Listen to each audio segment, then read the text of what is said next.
Hi, welcome to ATV. మన తెలంగాణ రాష్ట్రంలో famous ఆలయాల్లో యాదగిరి లక్ష్మీనరసింహస్వామి దేవస్థానం ఒకటి.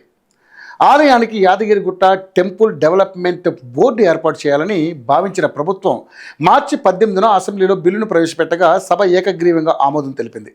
అయితే దాదాపు 2 నెలలు కావస్తుంది. అయినా బోర్డు చైర్మన్ కమిటీ సభ్యులపై అడుగు ముందుకు పడలేదు. ఉమ్మడి నల్గొండ జిల్లా మంత్రుల మధ్య పోరుతోనే బోర్డు ఏర్పాట్లో ఆలస్యం అవుతుందని ప్రచారం జరుగుతోంది. తన వర్గానికే చైర్మన్ పదవి ఇవ్వాలని పట్టుబడుతుండడంతో కొలిక్కి రావడం లేదని, దీంతో ఆలయంలో అభివృద్ధి పనులు కుంటుపడుతున్నాయని సమాచారం. అయితే యాదగిరిగుట్ట లక్ష్మీనరసింహస్వామి టెంపుల్ డెవలప్మెంట్ బోర్డును తొలిసారి నియమిస్తున్నారు. ఈ బోర్డుకు చైర్మన్తో సహా 18 మంది సభ్యులు ఉంటారు. అయితే బోర్డులో చైర్మన్ పోస్టు కీలకం. అయితే ఉమ్మడి నల్గొండ జిల్లాలో 2 మంత్రులు ఉన్నారు. 2 సీనియర్ నేతలే కాదు, జిల్లా రాజకీయాల్లోనూ కీరోల్ వీరిదే. సామాజికంగానూ బలమైన నేతలు కావడంతో చైర్మన్ ఎంపికపై పీఠముడి వేయడం లేదు. తన వర్గానికే చైర్మన్ పదవి ఇవ్వాలని, తనకంటే తనకే ఇవ్వాలని పట్టుబడుతున్నారని సమాచారం.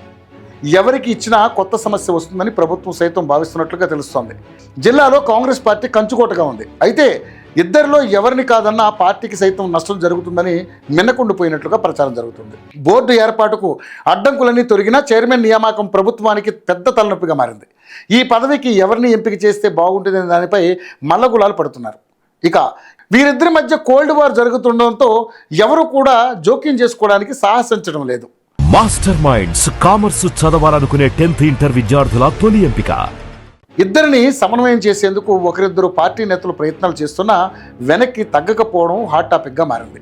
మరోవైపు ఉమ్మడి జిల్లాకు చెందిన కాంగ్రెస్ నేతలు, ఎమ్మెల్యేలతో పాటు స్థానిక ఎమ్మెల్యే, ప్రభుత్వ విప్పు బీర్ల ఐలయ్య సైతం బోర్డు కమిటీలో అవకాశం కల్పించాలని పార్టీని అధిష్టానానికి విజ్ఞప్తి చేస్తున్నట్లుగా సమాచారం. అయితే 18 మంది సభ్యుల్లో ఏ వర్గానికి ఎంతమందికి అవకాశం ఇవ్వాలని, మహిళలకు ఎన్ని కేటాయించాలనే దానిపై స్పష్టత రావడం లేదని ఇది విశ్వసనీయ సమాచారం.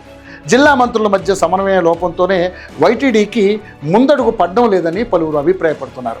సీఎం రేవంత్ రెడ్డి జోక్యం చేసుకుని ఇద్దరి మధ్య సమన్వయం చేస్తేనే బోర్డుకు అడ్డంకులు తొలగే అవకాశం ఉంది, లేకుంటే కష్టమేనని పలువురు పేర్కొంటున్నారు. ఇదిలా ఉంటే చైర్మన్తో పాటు 2 ఏళ్ల పదవీ కాలం ఉంది. అయితే సీఎం ఆ మంత్రులతో మాట్లాడి 2 ఏళ్ల చొప్పున అవకాశం కల్పిస్తామని హామీ ఇస్తే బోర్డుకు అడ్డంకులు తొలగిపోనున్నాయి.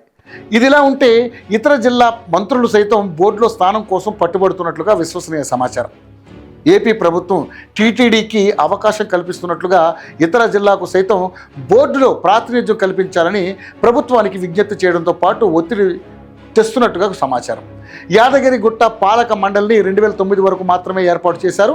అప్పుడు 3 ఏళ్ల కాల పరిమితితో అనువంశిక ధర్మకర్తతో కలిపి 9 మంది సభ్యులతో నియమించారు. ఇక 2016 నుంచి వైటీడీఏ ఏర్పాటు చేసిన తర్వాత ఆలయాన్ని పునర్నిర్మించేందుకు పాలక మండలితో పని లేకుండా పోయింది. ఇందుకు గాను గత ప్రభుత్వం నోటిఫికేషన్ విడుదల చేసినా పోటీ ఎక్కువ కావడంతో ఏర్పాటు చేయలేదు. దీంతో 15 ఏళ్లకు పైగా పాలక మండలి లేకుండానే ఆలయ కార్యకలాపాలు కొనసాగుతున్నాయి. అయితే యాదగిరిగుట్ట టెంపుల్ డెవలప్మెంట్ బోర్డుకు ప్రభుత్వం ఆమోదం తెలిపిన తర్వాత ఇక ఆలయ అభివృద్ధి జరుగుతుందని అంతా భావించారు. అయితే మంత్రులు తమ అనుచరులకు చైర్మన్ పదవి కోసం పోటీ పడుతుండడంతో జాప్యం జరుగుతోంది. దీంతో సీఎం రేవంత్ రెడ్డి ఎంట్రీ ఇస్తే తప్ప ఈ పదవి పంచాయతీ తెగేలా లేదని చెబుతున్నారు.